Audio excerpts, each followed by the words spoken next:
এক বছরের ভেতর আত্মপ্রকাশ, মাত্র ৩০ আসনের প্রার্থী দিয়ে ৬টিতে জয়। এটাই এখন বাংলাদেশের রাজনীতিতে নতুন ধারা।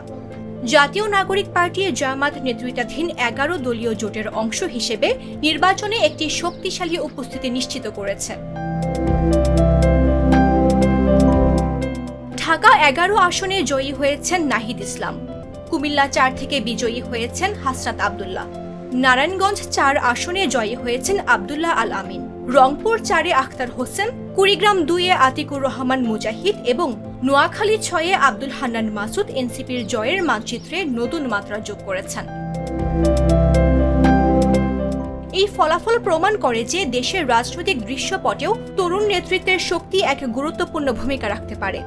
এনসিপির তরুণরা জনমতের সঙ্গে সংযোগ স্থাপন করে এবং ভোটারদের মধ্যে নতুন উদ্দীপনা সৃষ্টি করেছে। বিশেষভাবে ঢাকা, কুমিল্লা, নারায়ণগঞ্জ, রংপুর ও নোয়াখালীতে দলের জয়ী প্রার্থীরা অঞ্চলভিত্তিক নেতৃত্বের একটি নতুন উদাহরণ স্থাপন করেছেন।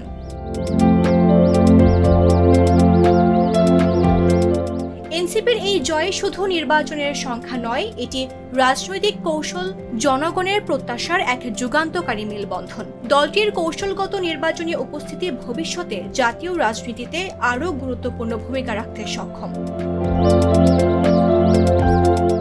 বিশ্লেষকরা বলছেন, এনসিপির এই প্রমাণিত সক্ষমতা ভবিষ্যতের রাজনৈতিক প্রতিদ্বন্দ্বিতার জন্য একটি শক্তিশালী বার্তা। রাজনৈতিক নতুনত্ব এবং তরুণ নেতৃত্বের সমন্বয়ে দলটি দেশের রাজনীতিতে নতুন দিশা দেখাবে। মামদুহা রাইসা, জাগো নিউজ।